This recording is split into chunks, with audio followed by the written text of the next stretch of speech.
People rarely fall all at once. Most falls happen slowly, quietly, and without warning. One day, a person simply realizes that something inside them has changed. Their heart feels heavier, their sensitivity weaker, their awareness duller. This is not an accident. This is how Satan works. Satan does not push a person off a cliff. If he did, the fall would be obvious, the heart would panic, resistance would appear. Instead, Satan walks beside the person. He whispers, not commands. He suggests, not forces. And step by step, he lowers the ground beneath their feet. The most dangerous falls are the ones you don't notice. Satan understands human weakness better than humans understand themselves. He studies fear, loneliness, exhaustion, desire, and pride. He waits patiently for moments when the heart is tired, not evil, not rebellious, just tired. That is when he speaks. He begins with delay. Not now. Later. You're exhausted today. Delay feels harmless. One delayed prayer feels small. One postponed repentance feels reasonable. But delay repeated becomes habit. Habit becomes comfort. And comfort slowly replaces conscience. Satan does not want you to stop worshiping immediately. That would alarm you. He prefers worship without presence, prayer without attention, remembrance without awareness. Because rituals without spirit do not protect the heart.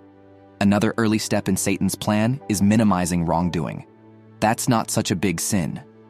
There are worse things. Everyone does this. These statements sound logical, but logic without consciousness becomes poison. What once disturbed the heart begins to feel normal, and what feels normal no longer triggers resistance. Satan also waits for emotional wounds, disappointment, rejection, feeling unseen or unappreciated. In these moments, he approaches with comfort disguised as compassion. You deserve relief.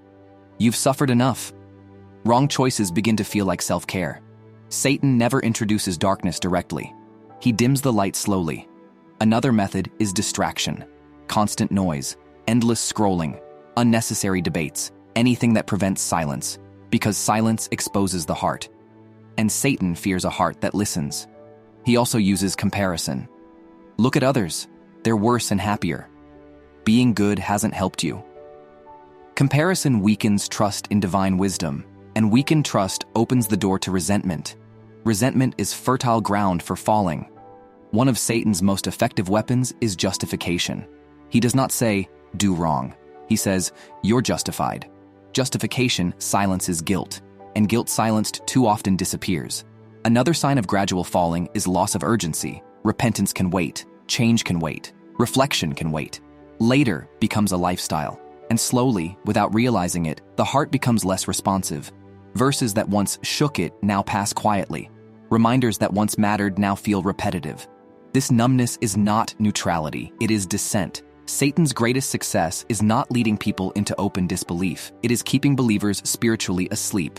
As long as a person thinks, I'm fine, there is no reason to wake up. And this is how falling truly begins, not with rebellion, but with neglect. Satan's strategy becomes clearer once you recognize the pattern. He never attacks faith directly at first. He weakens the foundations instead. He targets awareness, consistency, and intention. When these collapse, faith becomes fragile without the person realizing it. One of Satan's most effective methods is normalization. What once felt wrong becomes acceptable. What once felt heavy becomes light. This does not happen overnight. It happens through repetition. The heart adapts, sensitivity fades, and eventually, resistance disappears. Another step is emotional exhaustion. Satan waits until a person is tired of trying, tired of struggling, tired of being careful. In that exhaustion, shortcuts feel tempting. Just this once becomes a release valve. And once relief is tasted, returning to discipline feels harder. Satan also manipulates intention. Good actions slowly shift from being for Allah to being for validation. Recognition becomes addictive. Silence feels uncomfortable. The heart begins to measure worth by reactions rather than sincerity. When intention weakens, even good deeds lose their protective power. He also attacks the sense of time. Satan convinces the heart that there is always more time. You're still young. You'll change later. Now is not the right phase. Time feels endless. Urgency disappears. But guidance delayed is guidance denied. Another sign of gradual falling is selective listening. The person only accepts reminders that comfort them. Hard truths are avoided. Corrective advice feels judgmental. The heart prefers reassurance over growth. Satan feeds this preference. Satan also exploits anger. Anger narrows perspective. It simplifies complex realities into enemies and victims. While angry, a person feels justified in crossing lines they once respected. Satan amplifies this feeling. You have every right. Boundaries blur. Damage follows. He uses pride quietly. Not loud arrogance, but subtle self-assurance. I know better. I've been through worse. This pride blocks learning, and a heart that cannot learn cannot be corrected. Isolation is another tool. Satan convinces the person that no one understands them. Advice feels intrusive. Support feels unnecessary. Alone, the heart becomes an echo chamber. Visvisa grows louder, perspective shrinks. Satan also corrupts language. Complaints increase. Sarcasm appears. Sacred things are spoken of casually. Language shapes thought. Thought shapes belief. When the tongue loses respect, the heart follows. Another dangerous stage is spiritual bargaining. The person keeps some acts of worship while abandoning others. At least I still pray. At least I'm not as bad as others. Partial obedience is used to justify growing neglect. Satan does not remove belief, he dilutes it. He also exploits past failures. You've tried before. You always fall back. These thoughts undermine effort. Why try again if failure seems inevitable? This mindset freezes progress. Over time, the person notices changes but explains them away. I'm just busy. This phase will pass. But phases that are not confronted become patterns. Patterns become identity. One of the clearest signs of falling is when reminders feel annoying rather than helpful, when truth feels like pressure, when guidance feels restrictive. This irritation is not random, it is resistance. Satan's goal is not to make a person bad, it is to make them indifferent. Indifference kills faster than rebellion.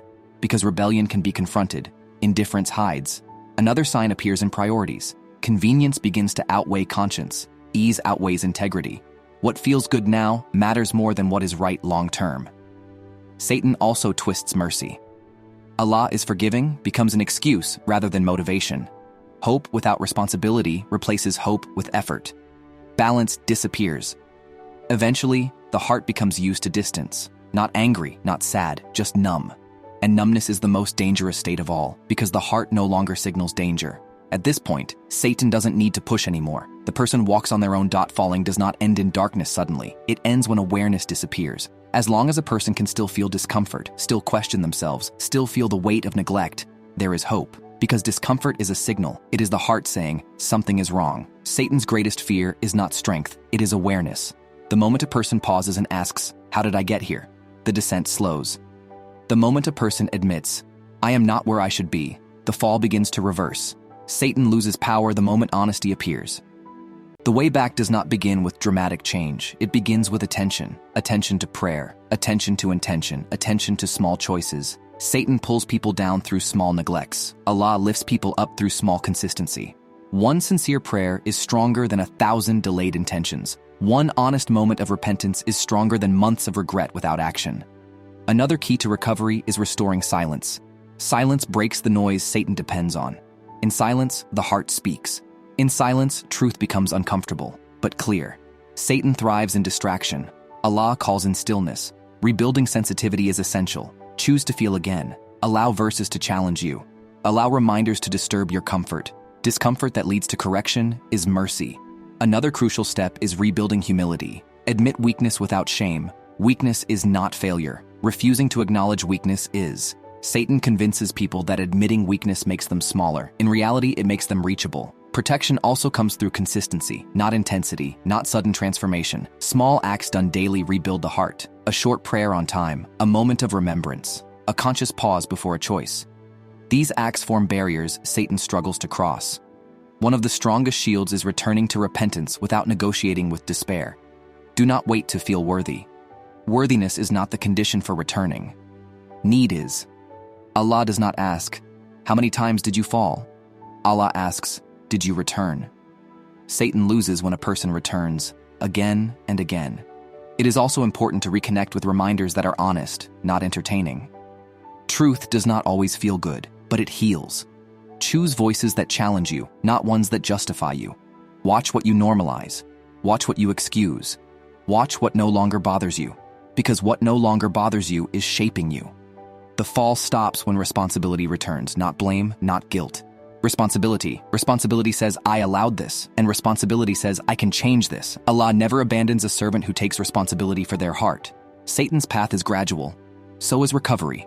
Do not underestimate small steps toward Allah. Satan never does. As long as the heart is willing to wake up, the descent is never final. May Allah protect our hearts from slow neglect, hidden normalization, and silent distance. May He restore our sensitivity before numbness settles. May He give us awareness before regret becomes heavy. And may He make us among those who notice the fall early and choose to rise before the ground disappears beneath their feet.